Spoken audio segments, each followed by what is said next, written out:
Halo kawan pajak, selamat datang di Prima Podcast bersama kami penyuluh KPP Pratama Soreang. Tentunya di sesi kali ini sudah hadir bersama kita yang setia menemani kita teman-teman sekalian. Ada Kak Rizky. Halo Kak Rizky. Teman-teman warga kawan pajak Soreang. Apa kabarnya Kak Rizky hari ini? Alhamdulillah sehat. Alhamdulillah sehat. Nah, untuk kali ini tentunya kita akan membahas tentang perpajakan ya Kak Rizky ya. Dan ini mungkin masih sisi luar dari sebuah aplikasi terbarunya kita gitu ya. Kita akan membahas tentang Cortex kawan pajak sekalian. Jadi mungkin sudah terdengar biasa dengan kata Cortex, cuman sebenarnya apa sih Cortex ini? Mungkin beberapa kawan pajak ingin merasakan langsung bagaimana sih cara mengaplikasikan Cortex atau di dalam Cortex ini sebenarnya ada apa aja sih? Mungkin bisa dijelaskan oleh Kak Rizky. Pertanyaan pembuka yang luar biasa ya. Jadi untuk seluruh kawan pajak, Cortex ini adalah bisa dibilang one stop solution dari kebutuhan wajib pajak gitu ya. Jadi bagi wajib pajak yang mau menyelesaikan seluruh hak kewajiban perpajakannya, mungkin dulu untuk pelaporan orang pribadi pakai DJP online, SPT masa unifikasi pakai DJP online. Tapi pas mau bikin faktur pajak dan SPT bukannya e-faktur dan web e-faktur. Sekarang semuanya sudah kombinasikan menjadi satu portal yaitu Cortex. Dan tidak hanya untuk pelaporan tapi untuk seluruh kewajiban perpajakan. Contoh misalkan mau ngajuin formulir SKB gitu ya, surat keterangan bebas, validasi PPh tanah bangunan ya. Nah itu semuanya bisa di Cortex. Di Cortex yang dulunya harus ke kantor pajak gitu ya. Berarti sekarang sudah diakomodir di Cortex-nya. One stop solution untuk kewajiban perpajakan kawan pajak itu semua bisa diakses di Cortex. Nah, tentunya untuk mengakses ke Cortex ini kawan pajak perlu masuk ke Cortex nih Kak Rizky ya. Kalau biasanya mungkin dengan terbatasnya waktu atau jarak yang mungkin agak jauh gitu ya untuk menuju ke KPP Pratama Soreang. Nah ini sekarang sudah bisa diajukan melalui Cortex. Namun mungkin ada hal-hal yang perlu disiapkan nih oleh wajib pajak. Apa sih sekiranya hal-hal yang perlu kawan pajak siapkan agar dapat mengakses kebutuhannya di Cortex? Baik. Nah untuk bisa mengakses Cortex ini tentunya kita harus pertama ya terdaftar dulu ya NPWP-nya ya. Dan jangan lupa semenjak 2024 kita sudah memadankan NPWP dengan NIK untuk orang pribadi untuk gitu ya. Orang Jadi pribadi. kedepannya yang kartunya biasanya 2 gitu ya, kartu KTP sama kartu NPWP, sekarang cukup satu aja. Cukup kartu satu. NIK gitu ya, satu kartu KTP. Nah maka yang pertama itu adalah pastikan NPWP kita sudah padan dengan NIK ya. Untuk wajib pajak yang sudah login DJP online ya bisa dilihat di profilnya ya, statusnya sudah valid atau belum gitu. Jadi ya. login dulu gitu. Betul, ya di DJP ya. online-nya. Dan untuk wajib pajak yang belum pernah login DJP online itu tinggal bisa aktivasi akunnya di Cortex. Aktivasi ya. akun di Cortex. Untuk wajib pajak yang mau aktivasi akun di Cortex ya, kalau dulu waktu mau login DJP online pakainya Evin. Betul. Yang mana itu mungkin bisa dibilang sebagai otorisasi atau verifikasi profil kita agar bisa mengakses situs DJP online. Nah sekarang itu Evin udah nggak kita pakai lagi. Sudah tidak berlaku. Kita cukup memastikan bahwa email kita terverifikasi dan nomor telepon kita terverifikasi. Artinya apa? Profil kita ini email sama nomor HP-nya sama di sistem. Itu yang DJP pertama kali harus kita pastikan dulu. Ya. Caranya gimana? Nah sambil ngecek, teman-teman juga bisa sambil sekaligus aktivasi akun. Nah caranya adalah yang pertama silakan Bapak Ibu akses situs Cortex. Ya. Ini di Google atau kawan pajak boleh langsung Cortex djp.pajak.go.id. Ya, jadi sekaligus kita juga mengingatkan bahwa Cortex ini dia basisnya situs ya. Jadi diakses secara online. Apakah ada aplikasinya? Nggak ada. Ya, karena kalau application base rawan gitu ya untuk bisa dipalsukan dan sebagainya. Nah, kalau untuk situs kan domainnya instansi pemerintah hanya bisa .go.id. Ya, betul. jadi teman-teman silakan bisa akses cortex djp.pajak.go.id ya.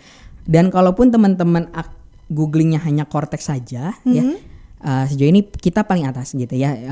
Pencarian Cortex ini adalah yang paling atas ya. Nanti kalau ada tampilan seperti ini ya, nanti silakan teman-teman klik lanjutkan saja ya. Di sini ini ada ya landing page ya, selamat datang ke situs Cortex, pastikan data-datanya aman ya, dan jangan kita bagikan OTP verifikasi ke siapapun ya. Nah untuk login Cortex kita akan diminta ID pengguna. Nah ID pengguna ini adalah NIK atau nomor KTP bagi orang pribadi ya, NPWP 16 digit buat wajib pajak badan. Nah jadi buat wajib pajak badan yang terdaftar sudah dari lama kan NPWP-nya masih 15 digit tuh. Betul. Nah silakan digit. tambahkan angka 0 di depannya. Nah tapi kalau untuk orang pribadi pakai nomor induk NIK. kependudukan NIK. Jangan salah ya memasukkan jangan pakai NPWP alamat ya. email atau jangan pakai NPWP yang lama, itu udah nggak dipakai buat orang pribadi. Cek aja di KTP-nya gitu ya, Betul masukkan sekali. di NIK-nya. Nah, Baik, kata lanjut. sandi ini bukan kata sandi yang sudah kita bikin di DJP online, tapi kita buat baru. Ya. Oke. Nah, untuk tahapan pertama saya akan coba untuk melakukan aktivasi akun dulu. Nah, aktivasi akun itu di situs Cortex ya, kawan pajak. Dilihat di bagian aktivasi akun wajib pajak, di bagian di bawah sini. Nah, silakan nanti kawan pajak bisa klik ya. Nanti kita akan diarahkan ke menu permintaan akses digital, yang mana ini adalah permintaan akses untuk bisa login ke Cortex ya.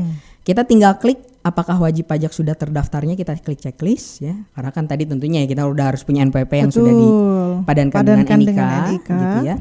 Nah, silakan NIK NPWP-nya kita masukkan nomor NIK kita. Ya. Nah, kita klik cari. Nah, di sini akan ada pola ya, atau saya bilang kisi-kisi lah nama kita siapa. Dia bakal disensor karena untuk menjaga kerahasiaan data. Ya. Apabila sudah muncul, kita tinggal masukkan alamat email ya. Nah, di sini semisal email saya ini salah gitu ya. Nanti di bagian kanan ada tanda silang. Oh, ada tanda silangnya dan ada ya. tulisan email tidak sesuai dengan yang ada di sistem. Nah, kalau ini terjadi di kawan pajak, ya silakan kawan pajak bisa melakukan perubahan data.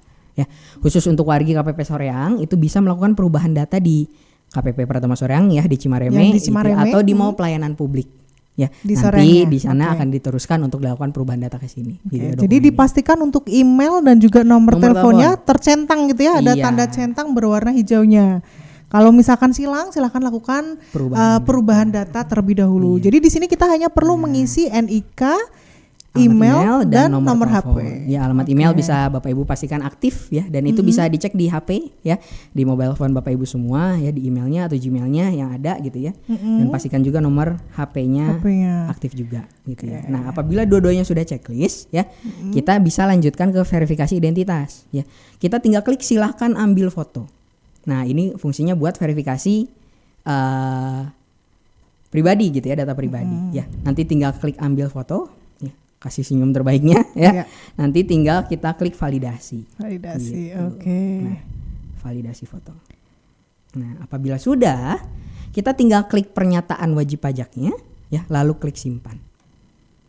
Begitu. Nah, sudah aktivasi Semudah akun. itu ya untuk sesimpel aktivasi itu akunnya. sebenarnya. Ya, bisa dilakukan secara mandiri tanpa kita harus datang ke kantor pajak. Oke, Ya. artinya Jadi bisa 7 dicoba kali dulu.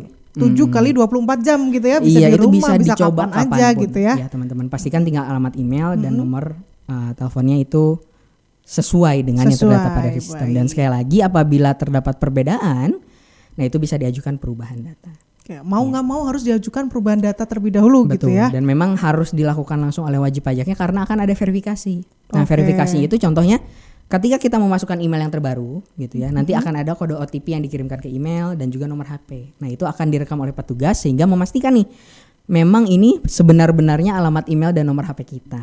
Nah, itu alasan kenapa kita harus gitu ya. melakukan perubahan datanya secara langsung gitu ya.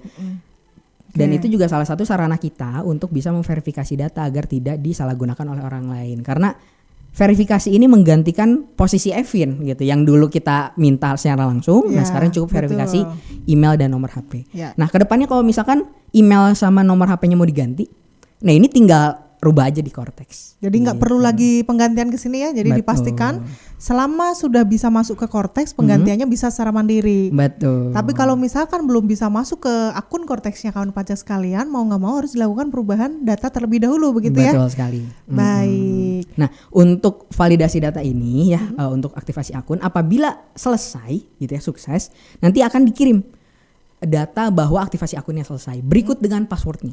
Jadi kita langsung buatin passwordnya oleh secara sistem, yang mana nanti setelah kita login bakal diminta berubah tetap ya, sesuai dengan password keinginan kita sendiri. Oke, dan itu masuknya ke email ya, jadi Alamat dicek email di langsung. kotak masuknya. Ya, gitu dicek ya. kotak masuknya. Jadi buat emailnya yang mungkin yang penuh gitu ya mungkin dihapus-hapusin dulu email yang nggak kepakainya ya, data emailnya. Oke, ini tadi dalam hal kita aktivasi akun. Nah, tapi tadi dicontohkan nih misalkan ternyata case-nya sama nih kayak Kak Rizky.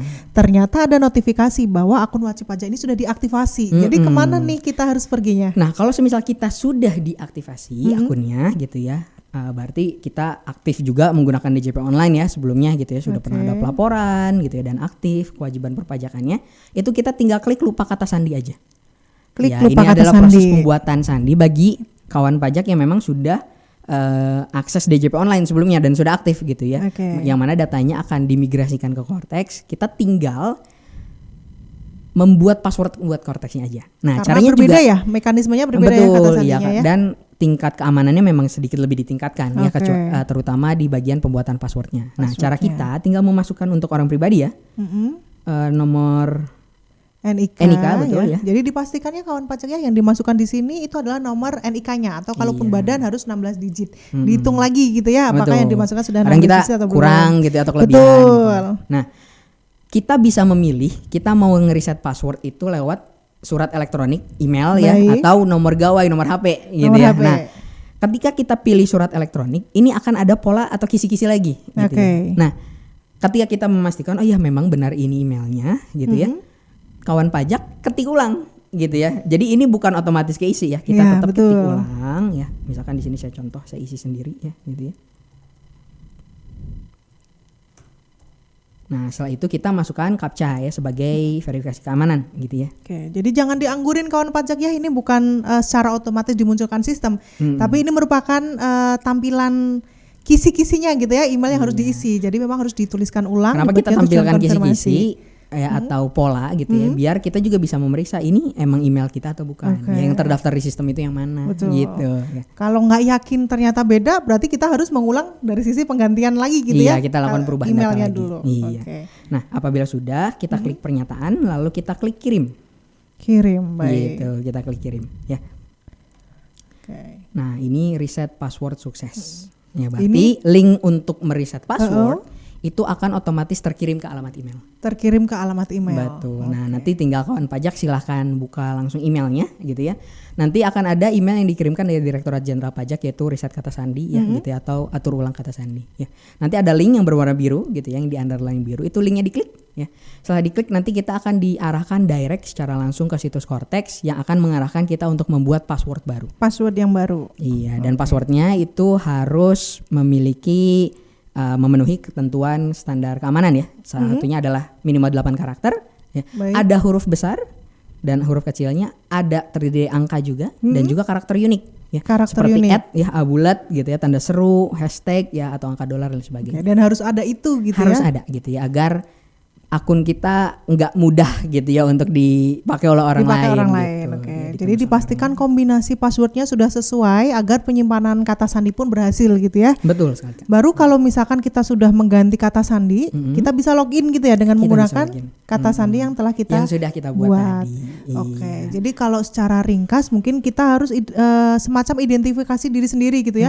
Pertama, apakah kita sudah pernah masuk ke DJP online atau belum? Betul. Kalau sudah pernah berarti langsung reset kata sandi. Lupa kata sandi. Iya, betul. Tapi kalau baru pertama buat misalkan buat NPWP, dia harus melalui ke aktivasi akun wajib pajak terlebih dahulu gitu ya. Meskipun sebenarnya kalau teman-teman wajib pajak daftar NPWP-nya ya, atau aktivasi NIK sebagai NPWP-nya ini setelah era Cortex, sebenarnya nanti di era Cortex itu setelah NPWP-nya terdaftar, di email itu akan dikirimkan paket edukasi gitu ya, edukasi perpajakan, surat keterangan terdaftar, NPWP secara elektronik, dan juga penerbitan akun. Ya, jadi sebenarnya kalau yang daftarnya baru-baru banget, itu 4-4-nya udah terselesaikan ya pada saat proses pendaftaran gitu ya. Kita streamline, kita bikin lebih singkat ya. Tapi yang sudah pernah terdaftar yaitu ya bisa cek sendiri di lupa kata sandi atau di aktivasi akun. 2 pintu itu gitu ya. Jadi kalau yang baru langsung aja dibuka emailnya. Ada kode aktivasi di situ, tinggal dimasukkan atau di lupa kata sandi supaya kata sandinya ini menjadi lebih mudah diingat. Sesuai dengan keinginan kita sendiri. Sesuai dengan keinginan kita. Oke. Terus setelah kita dapatkan kata sandi kita sendiri, artinya sampai dengan perubahan kata sandi tidak diperlukan kehadiran langsung ke kantor pajak gitu ya, kalau misalkan memang emailnya sudah sesuai. Betul. Nah, berarti kita sudah siap untuk mengakses Cortex gitu ya. Ya. Sekali lagi untuk loginnya kita pakai nomor KTP ya buat orang pribadi ya. Lalu masukkan kata sandi yang sudah kita buat tadi. Ya. Kata sandi, captchanya jangan lupa ya kawan pajak sekalian.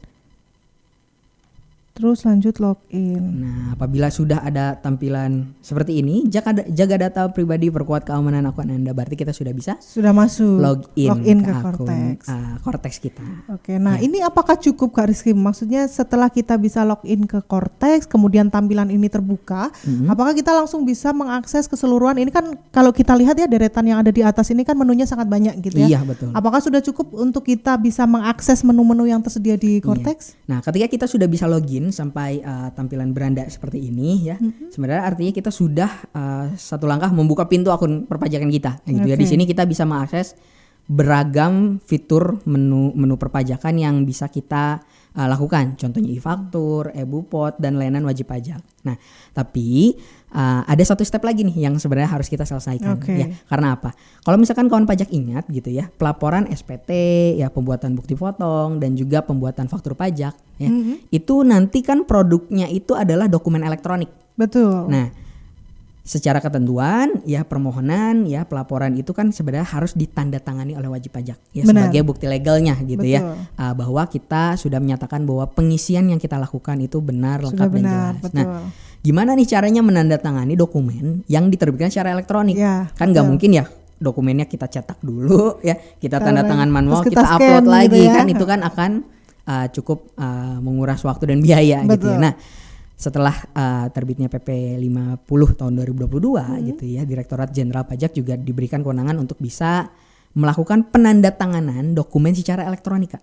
Gitu ya. Nah, itu dengan cara tanda tangan elektronik ya atau sertifikat elektronik. Nah, untuk wajib pajak yang terbiasa menggunakan DJP online untuk lapor SPT PPh 21, SPT unifikasi atau melaporkan SPT masa PPN di web e-faktur, sebenarnya ini nggak terlalu asing gitu ya, karena kan sertifikat elektronik ini adalah sarana buat kita memverifikasi dokumen secara elektronik. Nah, bedanya sertifikat elektronik di era Cortex itu nggak perlu diajuin langsung ke kantor pajak.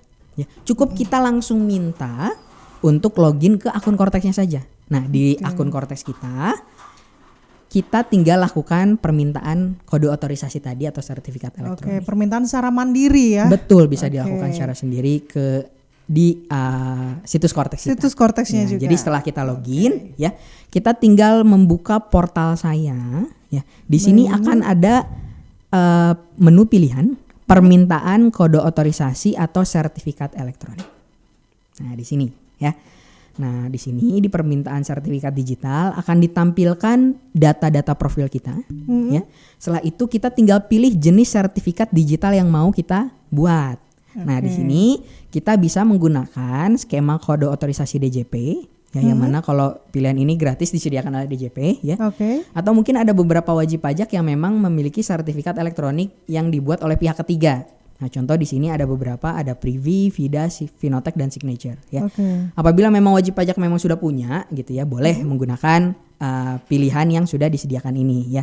Nanti tinggal dimasukkan ID penandatanganan sesuai dengan yang diterbitkan oleh pihak ketiga. Ya. Tapi kalau yang belum punya ya bisa pakai skema kode otorisasi DJP aja. Ya, ini sebenarnya sangat cukup gitu ya, karena ini juga didesain oleh Direktur Jenderal Pajak sendiri gitu ya, untuk bisa melakukan penandatanganan secara elektronik. Khusus di Cortex ya kayaknya. Khusus di Cortex saja, betul ya. Nah, teman-teman kawan pajak bisa pilih kode otorisasi.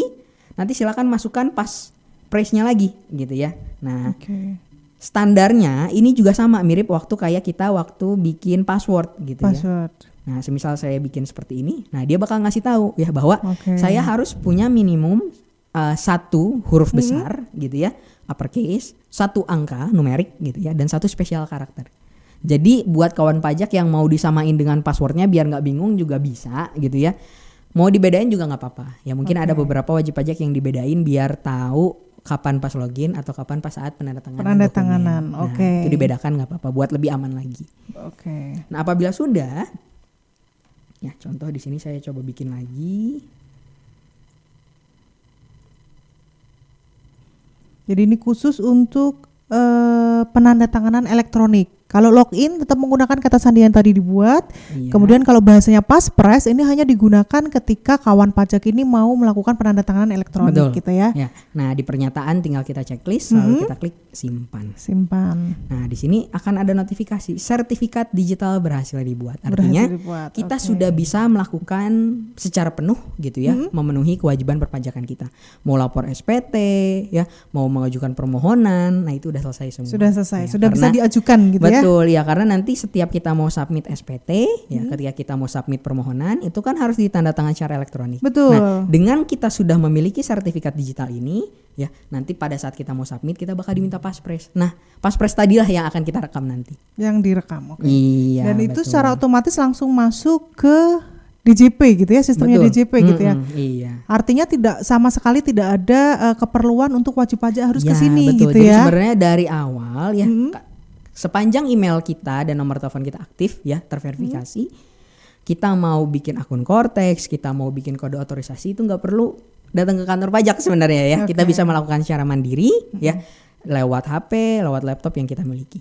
Gitu. Oke, bisa dilakukan secara mandiri. Iya, dan untuk juga verifikasinya, semisal saya udah punya belum ya kode otorisasi gitu ya, teman-teman juga bisa cek di portal saya ya, di profil saya. Profil nah, saya. Mungkin sedikit loading gitu ya, sebentar ya. Nah, di profil saya, dicek di nomor identifikasi eksternal. Ya. Nanti teman-teman bisa akses yang digital certificate.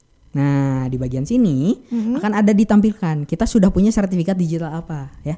Di sini ada kode otorisasi DJP ya. Teman-teman tinggal reload dengan cara periksa status ya. Nah, tinggal di refresh aja ya. Sebenarnya kalau sudah ada data kode otorisasi di sini, sebenarnya sudah cukup gitu ya. Berarti tandanya kita sudah punya kode otorisasi ya, yang mana itu menjadi sertifikat digital yang bisa kita gunakan di kewajiban perpajakan kita. Artinya Kak Rizky, ketika misalkan nih kita mau melakukan penandatanganan elektronik, kemudian kita meyakini benar tetapi dia salah, tinggal diajukan ulang aja nggak masalah ya? Tinggal diajukan ulang juga sebenarnya nggak masalah. Dan tidak ada pembatasan berapa kali harus melakukan penggantiannya, tidak ada pembatasan. Betul, gitu ya? Jadi bisa diajukan berulang gitu. Betul teman-teman, kalau misalkan nanti semisal ya lupa nih saya dulu passphrase-nya apa gitu ya, bikin ulang aja lagi. Bikin ulang. Dengan skema yang sama persis tadi. Dengan cara yang sama gitu ya, nggak perlu kayak Evin dulu kawan pajak harus ke sini, meskipun sekarang kalau perlu pun masih bisa kita berikan ya kita Evinnya.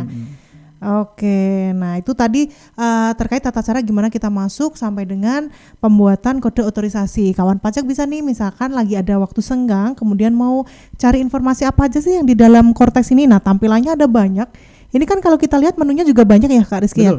Kalau misalkan si kawan pajak ini mengakses lewat laptop, lewat handphone, lewat gawai, apakah menu-menu ini juga akan nampak di handphonenya? Iya, sebenarnya tampilan Cortex baik di situs yang kita buka lewat laptop atau perangkat PC kita dan yang kita buka dengan HP sama. Cuma mungkin tampilannya yang di HP lebih ringkas aja.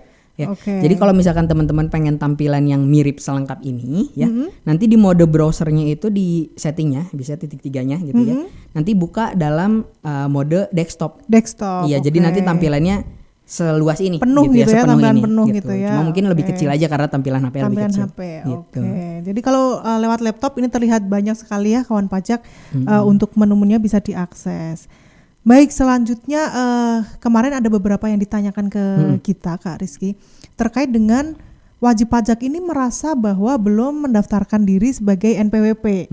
Tetapi ketika mau pendaftaran NPWP tertulis NIK sudah diduplikasi atau NIK sudah terdaftar. Nah, ini kira-kira kenapa NIK mereka ini bisa disebut terdaftar padahal mereka merasa belum mendaftar nih gitu. Sebenarnya waktu di beberapa periode yang lama gitu ya, sebelum sistem DJP online atau sebelum Cortex ini gitu ya, dulu memang ada beberapa sempat skema gitu ya, kegiatan-kegiatan yang membuat kita status perpajakan yang aktif ya, seperti kegiatan yang ada di perbankan gitu ya, mungkin kegiatan pada pembuatan deposito atau pengajuan pinjaman gitu ya, itu yang membuat mungkin NPWP kita aktif juga. Atau mungkin juga kita kadang lupa gitu ya pada saat kita daftar di kantor gitu ya, kewajiban perpajakan kita juga mungkin dulu sudah diadministrasikan oleh kantor. Nah itu bisa jadi gitu ya. Nah kalau case-nya seperti itu ya tinggal aktivasi akun atau di lupa kata sandi aja. Lupa kata ya. sandi. Atau juga mungkin ada kemungkinan yang lain, contoh gitu ya. Itu terkait kewajiban perpajakan suami istri. Suami istri, oke. Nah, kayak gimana nih? Sebenarnya kalau di pasal 8 Undang-Undang PPH gitu ya, kita melihat keluarga itu sebagai satu kesatuan ekonomis. Ya, yang mana artinya kewajiban perpajakan ini cukup diselesaikan lewat akun suami aja. Nah, apabila akun suami ini sudah mendata istri sebagai daftar unit keluarga, ya itu sebenarnya istri nggak perlu daftar NPWP lagi, gitu ya, nggak perlu aktivasi NIK lagi. Nah, itu sebenarnya kita juga bisa ngelihat, gitu ya, kawan pajak bisa lihat di portal saya, ya, di profil saya. Nah, ini juga akan menampilkan seluruh data perpajakan kita, gitu ya. Nah, teman-teman bisa cek di data unit keluarga. Nah, data unit keluarga. Betul, di data unit keluarga. Nah, di sini sebenarnya bakal terlihat data apakah kita ini sudah terdata untuk istri ya, apakah sudah terdata di data unit keluarga suami gitu ya. Nah, apabila semisal belum ya, teman-teman bisa akses informasi umum ya, lalu klik edit saja. Klik edit. Iya, nanti di informasi umumnya kita validasi dulu sekali gitu ya. Validasi untuk orang pribadi itu akan data ke Dukcapil gitu ya. Lalu nanti silahkan tinggal lengkapi data-datanya sesuai data-data kependudukan ya. Lalu nanti di unit pajak keluarga ya tinggal ditambahkan data istri atau anaknya. Ya, yang mana data ini juga akan kita tarik ke SPT tahunan nanti. Iya gitu. Jadi data-data anak dan istri yang dimasukkan dia akan ketarik secara otomatis di SPT tahunannya. Betul sekali. Oke, nah ini kalau misalkan ternyata suami istri juga berpenghasilan atau bekerja di suatu perusahaan misalkan seperti itu, apakah cukup bagi si istri menyerahkan NIK-nya sepanjang atas NIK istri sudah dimasukkan di data unit keluarga suami? Iya, nah apabila kita sudah mendata data keluarga kita di akun perpajakan suami, ya sebenarnya nanti ketika kita membuat bukti potong itu, ya ketika kita memasukkan data NIK NPWP suami, nanti pada saat pembuatan bukti potong itu bisa mendata istri sebagai salah satu NITKU gitu ya. NITKU itu bisa dibilang sebagai subunit gitu ya dari akun perpajakan kita. Ya. Jadi nanti pembuatan bukti potongnya tetap aman-aman aja. Gitu Tidak ya. masalah Nggak ada masalah ya. Dan memang pendataan ini kita sarankan buat beberapa wajib pajak karena tadi ya di undang-undang kita melihat keluarga itu sebagai satu kesatuan ekonomis gitu ya. Jadi sebenarnya cukup suami aja yang punya data NPWP. Cukup gitu ya. satu. Nah, kalau misalkan istri juga pengen memiliki NPWP, secara sistem dan ketentuan memang ada gitu ya, yaitu ada 2 ya, pisah harta, ya, yang mana mungkin pisah harta ini bisa dibilang sebagai prenup wedding agreement gitu ya. Mungkin ada beberapa wajib pajak yang memiliki perjanjian pisah harta gitu ya, yang diterbitkan oleh pengadilan. Ya, contoh mungkin yang sering kita dengar mungkin artis gitu ya. Nah, itu kan punya perjanjian pisah harta gitu ya. Atau juga yang memang memilih terpisah, yang memang kita pengen masing-masing NPWP-nya dimiliki terpisah. Nah, sebenarnya itu diperbolehkan gitu ya, sesuai dengan keperluan dan kebutuhan dari wajib pajak. Cuma nanti bedanya adalah perhitungan perpajakannya itu akan dihitung ulang dan akan diproporsionalkan. Pada saat pelaporannya? Pada saat pelaporan SPT tahunan. Ya, jadi buat istri yang memang bekerja sebagai karyawan atau di satu pemberi kerja, sebenarnya cukup disatukan aja NPWP-nya dengan suami. Ya, karena nanti penghasilan istri akan dianggap final. Ya, jadi nggak perlu dihitung ulang. Cukup sekali gitu ya sekali untuk aja pelaporannya. Ya, lebih simpel sebenarnya. Begitu.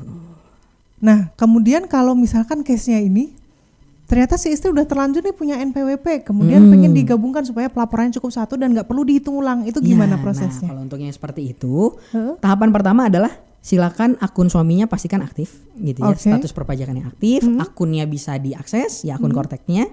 Lalu pastikan tadi ya, di data unit keluarga itu sudah memasukkan istri ya dan anak ya tentunya ya apabila ada ya. Setelah ditambahkan, silahkan nanti istrinya login ke akunnya pribadi ya. Login ke akun pribadi dan nanti bisa mengarahkan ke portal saya, lalu perubahan status yang mana di sini kita tetapkan sebagai wajib pajak nonaktif. Penetapan wajib pajak nonaktif. Ya, penetapan wajib pajak nonaktif. Ya, nanti teman-teman bisa pilih alasan penetapan nonaktifnya adalah wajib pajak orang pribadi wanita kawin yang sebelumnya aktif, yang kemudian memilih menggabungkan kewajiban perpajakannya dengan suami. Ya, nanti tinggal diunggah file aja. Ya, unggah file ini dokumen yang menunjukkan bahwa kita akan menggabungkan NPWP kita dengan suami. Dengan gitu ya. kakak cukup? KTP suami, KTP suami, okay. Kartu keluarga, dan juga kalau mau dilengkapi surat pernyataan bahwa kita ini nggak ada perjanjian pisah harta. Gitu. Surat pernyataan dibuat biar lengkap aja sebenarnya ya? Betul ya, biar lengkap aja. Nanti di upload filenya, disimpan, ya nanti pernyataannya di checklist, lalu tinggal diklik simpan, sudah selesai. Nah, ditunggu 5 hari kerja untuk proses penelitian yang akan dilakukan oleh kantor pajak. Berarti kalau sudah dinyatakan nonaktif, si istri akan tetap bisa masuk ke Korteks gitu ya, tetap bisa melakukan pemantauan apakah NPWP-nya ini dalam kondisi aktif atau sudah ditetapkan nonaktif. Kalau misalkan sudah ditetapkan nonaktif, berarti untuk pelaporan cukup menjadi satu di akun suami. Betul. Begitu ya, cukup jelas ya kawan pajak ya penjelasan dari Kak Rizky di sesi kali ini. Kita sepertinya cukup Kak Rizky? Boleh? Cukup ya? Oke, terima kasih atas perhatiannya. Kita ketemu lagi di sesi podcast selanjutnya. Terima kasih kawan pajak.